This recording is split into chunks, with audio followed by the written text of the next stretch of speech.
And how much do you for the system? All the system? Yeah. 50.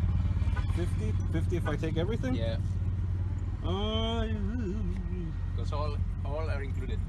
Yeah. Okay guys, so we're going to go through the box now. This is everything that's in there. You saw at that flea market that everything was on that table and the guy wanted $50 for everything. I pulled out 45 bucks. I said, you take 45 for it? That's all he got on me. I said, yeah, no problem. So there's a lot of heavy hitters in here in terms of the Wii games. So let's just go right into it. We'll take a look. So first thing we get is the Wii peripheral, the steering wheel, pretty standard. We have the Wii Zapper, which is good because if you remember on the last episode at GameStop, EBs, whatever you want to call them, here in Canada they're EBs, I got Link's Crossbow Trainer for 49 cents, so I'm going to pair those two together. Your Wii Mote with the extra Wii attachment here. A second Wii Mote. This was thrown into it, all this stuff. But I am not a PC gamer. I'm going to have to ask you guys out there to let me know in the comments, is this actually any good? It just says gaming mouse, Spectra. There's a lot of buttons on it. You know, infrared, that's standard on the back. Now a really thick, durable cord here. Obviously USB plug-in. So, I don't know, let me know if that's worthwhile. The Wii sensor bar, which is good. I think I can pick up a few replacements, third party, relatively cheap, because I picked up a few Wiis in the last couple of weeks to sell at the expo that's coming up in September, and they were missing these sensors. So I think I can get third party ones at MicroZoo for about $9 to $12. I'm hoping. Otherwise, it's just gonna jack up the price of the Wii, and nobody wants to spend a lot on the Wii. I'm gonna try and sell my Wiis for between 25 and maybe 30 bucks.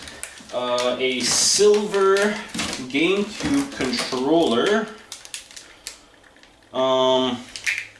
Joysticks and buttons feel good, but if you look up here, we lost that plastic coating on this joystick. Luckily, I just bought these silicone covers for the PlayStation 4 and the Xbox One. I got them for $5 liquidation at Walmart. These are garbage, guys. Even for $5, don't waste your money. I didn't like it. I couldn't hit the buttons cleanly. It just felt like something was off.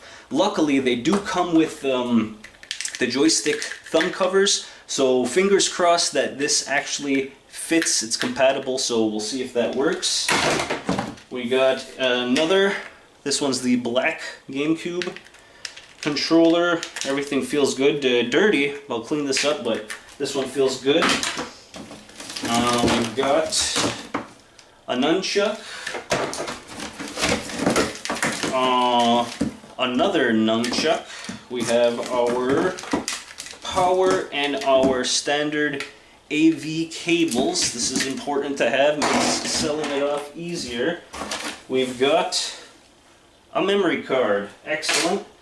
Now the Wii itself, we're hoping it works. We'll test it out, we'll show you.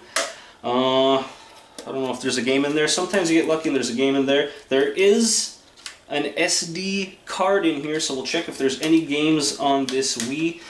Depending on who's buying it, if they're not going to clear it, sometimes they like getting the games and you know, it's just like a little added bonus to it. Standard white, missing the top. Now we'll get into all the games. Like I said, there's a lot of heavy hitters in terms of the Wii heavy hitter games in here.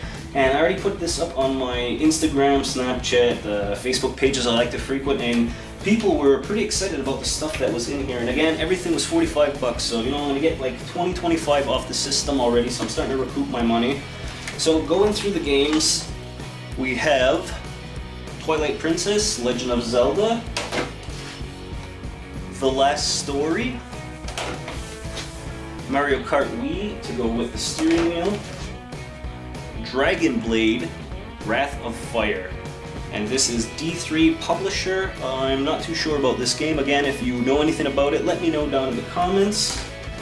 Then here's a good one for the Nintendo GameCube, Fire Emblem Path of Radiance. This one goes for, you know, a pretty penny. Then we have Naruto Clash of Ninja Revolution. The Legend of Zelda Skyward Sword,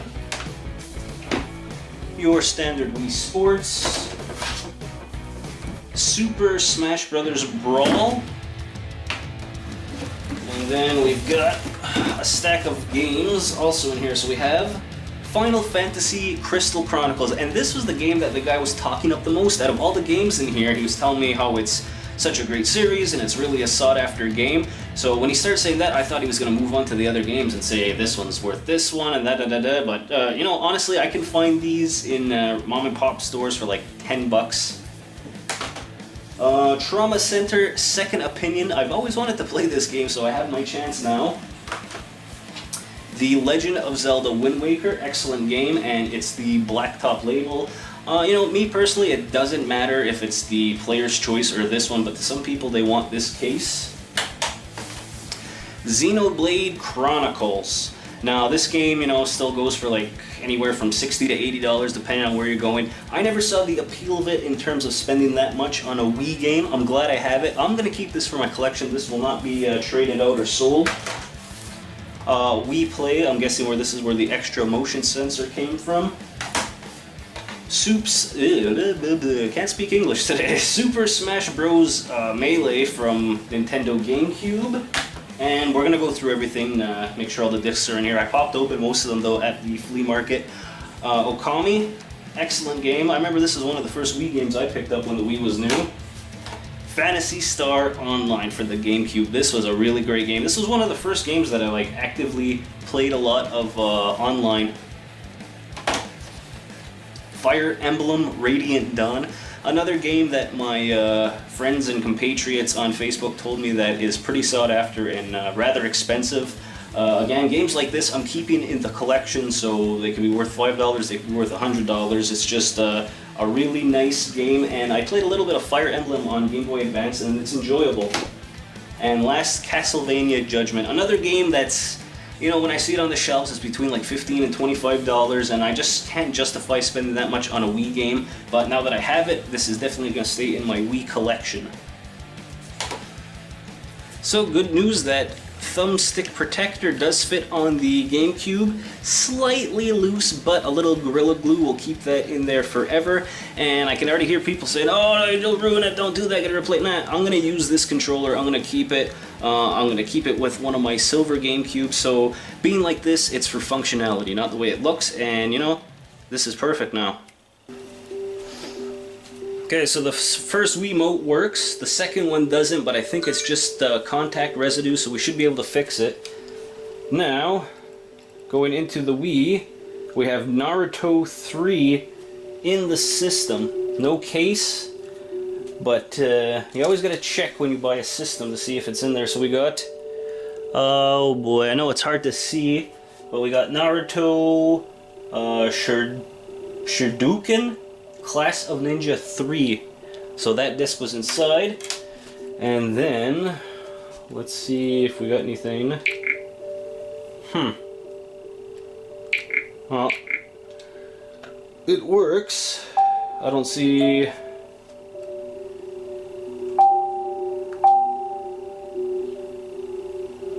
Let's see what's going on with the SD card. I don't see any games popping up, so it was probably cleared, but still it's nice to have in there an extra 8 gig. And then everything laid out for $45. I think pound for pound, this was the pickup of the summer for me. So there's not too many, you know, I know there's those obscure games that are worth a lot on the Wii, but in terms of great games, you know, like you got a lot of heavy hitters in here, some great names, starting from Mario Kart going right up to the Fire Emblem. So, you know, again, for $45, I thought this was a great pickup. Thanks for watching, guys.